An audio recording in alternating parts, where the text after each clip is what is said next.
Hi, everyone. Welcome to our most recent episode of the EmpowHERed by UMortgage Podcast. I am joined by a wonderful, wonderful human and one of my favorites, somebody that I have gotten the pleasure to get to know over the last couple of years at UMortgage.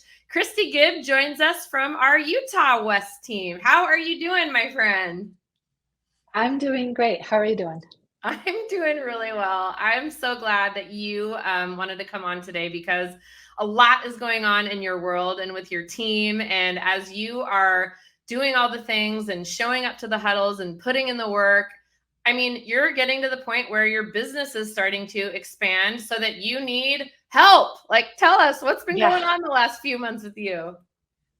Yeah, so I'm trying to do all the things where you have excellent client relationships, where you serve realtors, so they have an excellent experience too, and all of the follow-up and everything, and then all the networking, and then making sure that my loans are going well and all this stuff. And so it came to a head last June when my son, who I have to put this on Do Not Disturb, I just realized on my phone. Anyway, my son started a new job like 3 hours across the state. And on his very, very first day driving out there, he got a speeding ticket.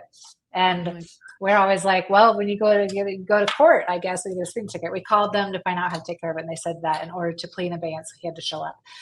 So I drove out there in June on his court date to help him, just kind of be there like as because I've been there. I've been in court, but I don't know what to do. I'm not an attorney, but I'm just like, support. Everybody needs support in all situations, but that for sure.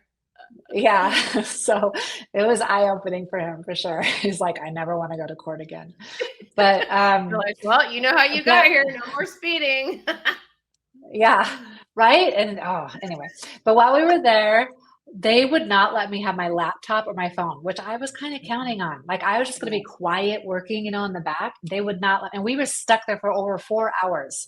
So when I got out, I had all these messages on my phone. I had this realtor who was reaching out, over and over because he needed to update a pre-approval letter because they wanted to put in an offer. And I felt so bad because it's like, answer the damn phone. Like, I always answered my phone. Totally. Sometimes I'm like, maybe I shouldn't have answered it right now and just told them I'll call him back. Like, maybe there are times that you don't really answer it. But anyway, so I called him back. I got that taken care of. But I was at lunch with my son, and now I had to work and take care of that. And then afterwards, I got another phone call from someone else who wanted me to pre-approve their client that night so they could put in an offer. So I'm trying to do that and take care of all that and calculate all this income and all this stuff. And I was so frustrating because I didn't get to spend much time with my son, who was like now living far away from home. And I was out there visiting. And so I kept thinking, man, if I just had an assistant, someone that could calculate income for me and just run these things and update, because it wasn't like I could take a new app, but a lot of the stuff that I was doing was just kind of admin work, and it was sucking up my time that I wanted to spend with my son. So that was the boiling point where I was just like, you're like, enough is enough. I can't sacrifice either parts of myself. I am so committed to being a mother and taking care of my family, but I'm also committed to my partners and the people that are relying on me professionally.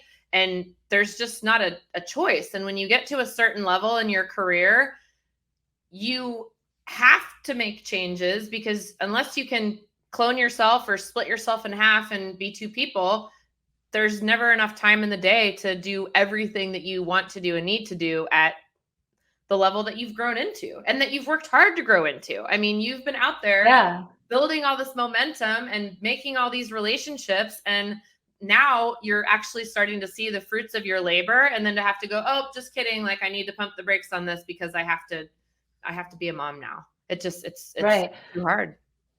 Well, and then the other thing I noticed, and I've realized this for a few years, I just didn't know how to deal with it, is that I spent too much time in the weeds, and it wasn't scalable. Like, I kept on thinking, I was like, how am I going to do 5 loans a month, 10 loans a month, 20 loans a month?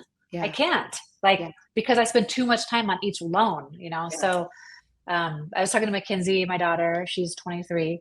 She worked at Wayfair as a customer service rep. And on Sundays, she'd come up for dinner and tell us the craziest stories about these clients with unrealistic expectations, and not clients, but customers that have called in and upset about their order or whatever. And she'd been there for listen, 2 the years. foundation Was is tired laid. of If it. you can deal with these people Yeah. screaming at you over their clothing order, like, you've got it made, girl. Talk about Yeah, I'm overcoming like, objections. hey, I'm like, you need something better, and I need something better, and you're used to dealing with difficult people. I don't have a lot for you to deal with, so Sure. come over here. It's so interesting. My so AIM Fuse is next week, and actually by the time this comes out, it'll be literally I'll be heading to New Orleans for AIM Fuse, and as part of the WMN Summit, I am doing a track of scaling your business as a loan officer. So how do you, when you're ready to start building a team, like how, or when you want to do more, like how do you scale? What are the steps that are needed to take? And one of the actual activities that we're going to do that I did, I mean, gosh, this is probably 18 years ago now. Somebody told me that from the day that I opened my eyes in the morning till that I opened my eyes in the morning till the time that I laid my head down on the pillow at night, to write down every single thing that I did, everything, personal, professional, everything. Like it's a lot. It was a lot. Write it down. It is a lot. Start to finish, and put that down. The next day, pick it up, and next to each one of those things that I did, assign a dollar amount of how much I would pay someone else to do those things for me. And this is a long time ago. So there were a ton of things on that list that I wouldn't pay somebody more than like $10 an hour to do for me. And then there were other things on that list that I'd have to pay someone $300, $400, $500 to do for me. And then I looked at the list as a whole and added up the amount of things and what they were that I wouldn't pay somebody more than about $10 an hour. And I promise I'm not cheap. It was just 100 years ago. Very different times. And a lot of inflation. Right. The percentage of things that I wouldn't have paid someone more than $10 an hour to do was like 60% of the stuff I was doing, Kristi. That was an eye-opening, shocking thing to realize. And what it told me, and then there were also like a small percentage or a certain percentage of things that literally no one else could ever do for me. I was able to identify the things that I will never be able to outsource, that will always be Kahren tasks, that will always be things that I will have to do as part of my business. But that told me that if I just hired that first person and took that next level in my career, as terrified as I was, because that's a big commitment when you're taking on a team member, like you're responsible for their livelihood. But that was the first moment that I knew, all right, I need to free up my time so that I can spend time doing those things that only I can do. I need to hire help. And it sounds like in a way you did that as well. I did. And it has definitely added to it's like, I already have a fire under me, like I'm competitive and I want to do well and so on. And I want to provide the best experience, but now she's got to make rent, so I need to make sure that we close enough so that she has a big enough paycheck so that she can afford to keep on living where she's living, and that's why not you're moving great with me. So I think that's it's a quality of leadership that's so important. And I mean, I love to hear you say that. And that's if I'm ever struggling to get out of bed in the morning, all I have to do is think about my team and think about the fact that their livelihood and their success relies on me doing my job and holding up my end of the bargain. That's easy. So it certainly drives you for success. And then the next thing to figure out is, who was that person going to be? Because I certainly made a lot of mistakes there. And then what were they going to do? Like really being clear about what I needed help with and how to kind of, frame that. So I'm guessing that's probably what you're going through right now, is trying to figure out how to train Mackenzie and have her be as effective for you and your team as you can be. How's that going? Yeah. So she's brand new to the industry. Yep. She did the training in July, but she was also working full time at the same time and studying that. And then she took the test and got close to passing, but needs to study some more and retake it. And I mean, there's a lot of stuff that when she came on, she still didn't know like the difference between FHA and conventional and stuff. Sure. And things that we are like, oh, that's so basic. But it's just, diving into this industry. So she's learning a lot now. My big thing is I keep telling her, you need to be a self-employment income guru. That's like something that I'm always working on and trying to get better at, but I want her to be like the go-to for that. Totally. And then just the other things, as far as like keeping up with my clients and my client follow-up process, that I want, that it's my ideal process for them so that they have an excellent experience and they always have me available to help them out long after the loan's closed. Yeah. And then for realtors, how to make them shine and how to follow up and make sure that they remember that, hey, I'm here to help you, and so on. So I'm having her help me organize my databases so that we can reach out. But like I said to you right before this call, I want to reach out to Glenda White, who was on your podcast just recently, and find out, what does she use? I know she said she uses Excel, and she's so organized. So I'm like, so organized, and I don't know how she does it, but it's incredible, and it is such a system, and she would help dial you in for sure. But yeah, Glenda is like an incredible. She is so calendar based. And I can totally see that really fitting in well with your personality and what would help you. Just like, I am led by my calendar. If I don't have I don't even know what I'm doing like this afternoon. I like check the calendar. Yeah. But I need alarms because I had this meeting like on my calendar, and I kept watching my clock to see what time it was. And then I got a phone call from the realtor, and I was like, oh yeah, I need to talk to this. And I got sucked into that, and then got a message from Jake, and I was like, oh, that's right, we have this. I'm excited about this. I don't want to miss it. I love it. No, I know exactly where you are though with building your team. And I love that you're having her get licensed. I think that's super, super smart. That's something that I have always like required of people on my team, and they don't have to be licensed, but it certainly is helpful. And I think it's it's good for two reasons. I mean, I like the knowledge base, but I mean, I think we both know that just because you get licensed, that doesn't necessarily mean you're going to be transitioned into a successful professional loan officer or professional loan officer assistant. But what it does do is people that are willing to start something, work hard at it, take it seriously, and then complete an assignment or, start to finish, like that process, and people that are able to do that, I think is a really important trait in somebody that's going to be a successful partner. So I think it's really smart. And you never know that this could be like the launch pad for her becoming a successful loan originator, which how awesome would that be if you're able to help your daughter, I mean, spearhead into this career that's, been so great for her mom. Yeah, we'll see. My son wants to become a loan officer, so he'll be back in next year and then start on this path. So you got to get some realtors in the family too, Kristi. Come on. I know. I'm my 17-year-old. I'm like, you'd make a really good realtor. We'll see. That's awesome. That's so cool. So the income analysis part is huge. And I will absolutely, if you ever want McKinsey to, chat with Tara, who's my loan officer assistant, we've been together I call her my loan partner just because, I mean, she is so valuable and knowledgeable, and she loves the behind the scenes. One thing that I did when I first started hiring people is I would find people that were too much like me. So they didn't want to support me. They wanted to kind of become me, which is also cool, right? Like you want to help people get to, their goals in their career. But what I needed in this role was somebody that was like, listen, I do not want to do podcasts and be all over social media and go to networking events and talk to realtors. Like, I love tax returns. I love guidelines. I love paperwork. I want to be there. And that's where I thrive and where I'm happiest.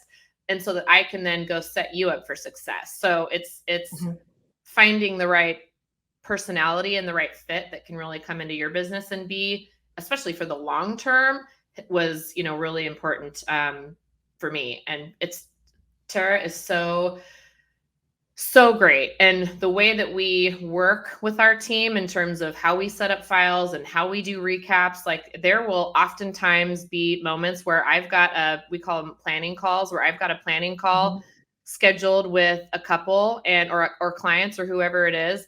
And I haven't even arrived to look at anything on their behalf until 30 minutes before we have our meeting, because she prepares me so well. The file is structured, the pricing is done, all the documents are dialed in. I've got a full recap email of anything that she sees to be an issue, exactly how she structures it. And of course, I'm free to go in and, change, update, add. If there's something missing on the app or something that she's concerned about, or they checked some disclosure that, she thinks is probably not accurate. She is so detailed to, like just the best detail possible. And that way I can get on the call, have, really knock out a bunch of important stuff, get all the questions answered. And the client's like, oh my gosh, you've got it. You nailed it. And but then the client experience, because to your point, I want the client experience. I want the relationship with the client and the relationship with the realtor to be with me. And so she does all of the foundational work so that we can quickly pre-approve people, but I'm still the point of contact. Like I have never let go of that piece of my process. And that's just what works for me.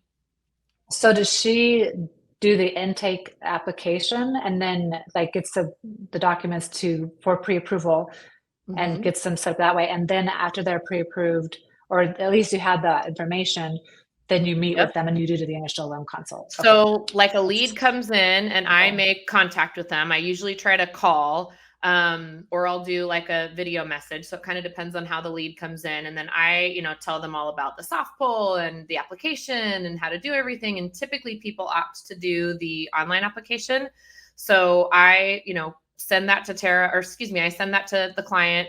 I let Tara know that we've got a lead because she also does all of my lead tracking. And every week, once a week, we go through and have a complete lead tracking meeting. So we have pipeline meetings, and that's with me, Tara, and Angela. And then we have lead follow-up meeting every week to go through all of our leads until they get to that point where they've made application and they're in kind of the pre-approval phase. And, she works with them, follows up with them until they get their application done, all of their documents in. And then she sends them basically an email that says, hey, I'd like to get you on Karen's calendar. Here's, 4 different options for, when she can meet. She has freedom and flexibility to put absolutely anything on my calendar. And she always lets me know if someone wants to chat at 7 p.m. or something outside of kind of our normal range. And then she has then created that recap email so that by the time the planning call comes along, I am totally prepped and ready to go. The client's prepped and ready to go. And we're able to just get a ton accomplished in that planning call and then kind of set their pre-approval plan. So it's pretty That's awesome. We're definitely going to have to reach out and copy and paste your process. That's really good. One of the things that I appreciate, like Mackenzie, even though she's my daughter, she's not the same as me at all. Like she's her own independent person, always has been.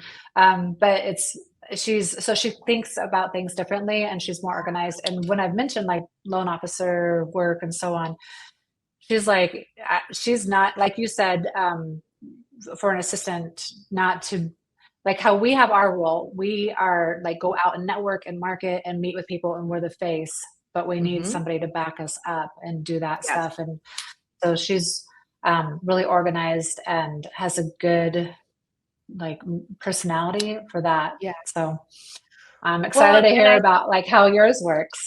Yeah, no. And seriously, Tara would love to help her. I think that's the great thing about UMortgage. I mean, every single person within this organization is so always open to helping and not like gatekeeping process or, it's so refreshing. It's refreshing. It's definitely so refreshing.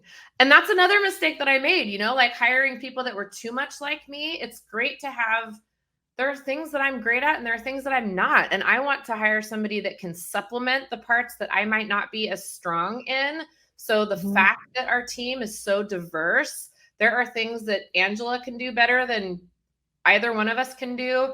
Tara is like, this is my department. And we have our own departments and we stay in our lanes. And if I ever try to like deviate from the system, that's when it gets screwed up. And I'm usually the one that does that. So I'm always like, you know what, you guys got it. I will stay out of this part because this is not my department.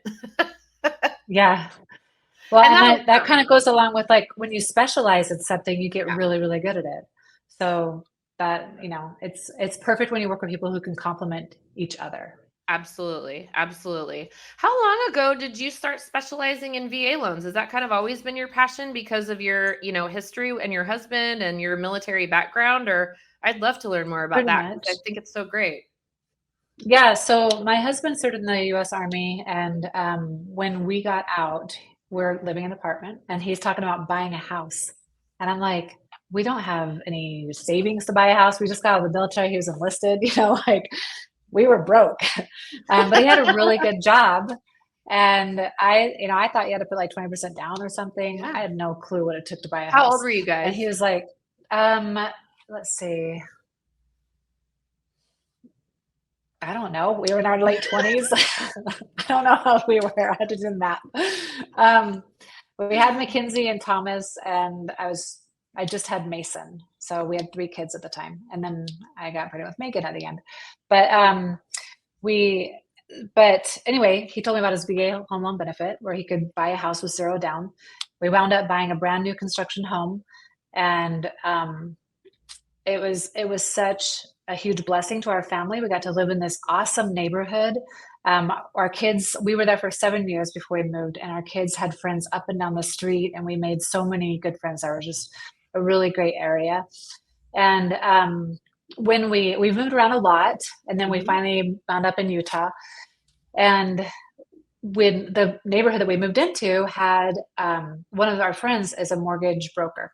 Okay. And we actually, and back up a little bit, we thought we were going to buy a house in Washington. So we talked to our realtor there, and in the Tri-Cities, because that was like our home, Yeah, my parents have some good college friends there.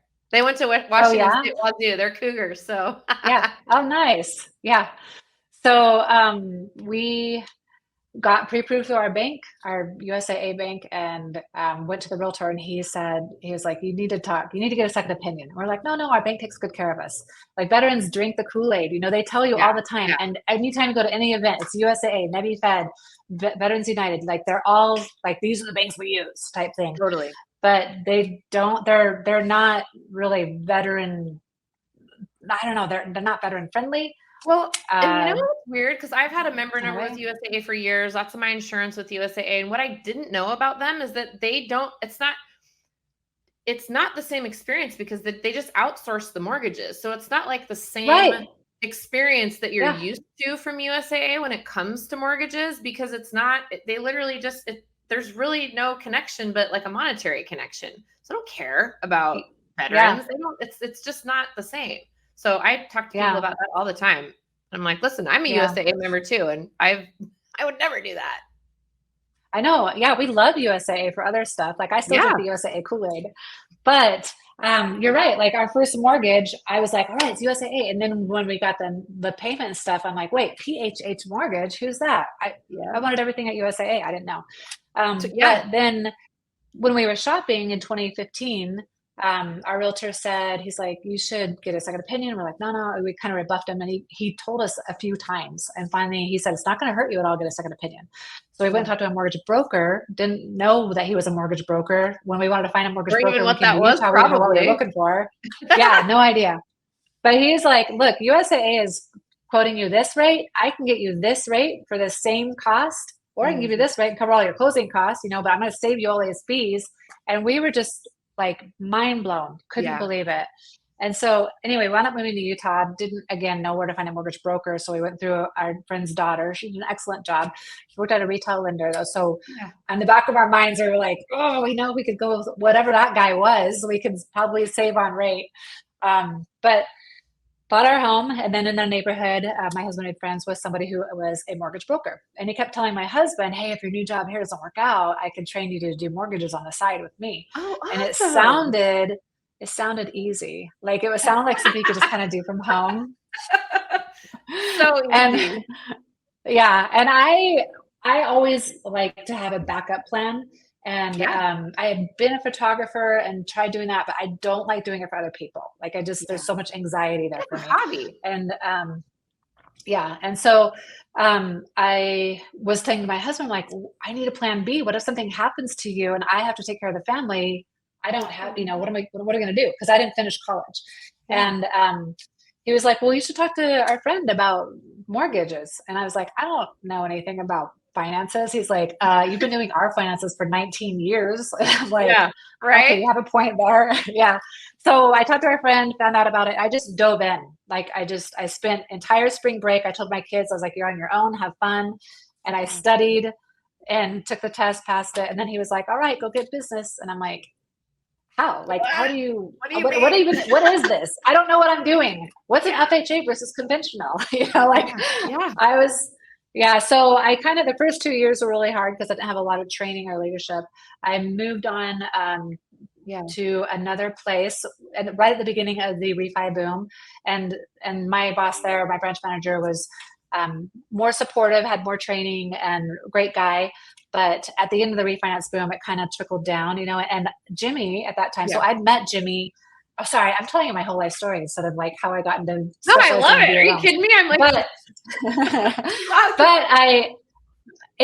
so I got licensed in 2018 and was like trying to find training online, and then at the same time I found out that there's like a stigma against VA loans. And I'm like, are you kidding? This was this huge blessing in my life. Like we could not have bought our home without a VA loan. We've used it twice. It's great. So I found out about Military Mortgage Boot Camp, which was back in the day. Yeah, I remember that. Yeah, Mike Fisher had it. And then when I called him to find out about it, he asked me if I knew Jimmy because I'm from Utah and Jimmy Hobson is from Utah. And I said no, and he's like, you need to get to know him. And I was like, okay. So I reached out to him on Facebook and just kind of, I was really shy, and I reached out to him just a few times. When I was changing brokerages, I reached out and got some advice from him.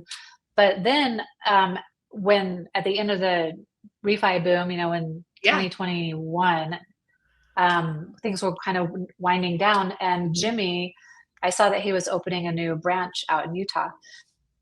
Like, I didn't know what that meant. I thought he was opening his own mortgage shop. Right. I had no clue.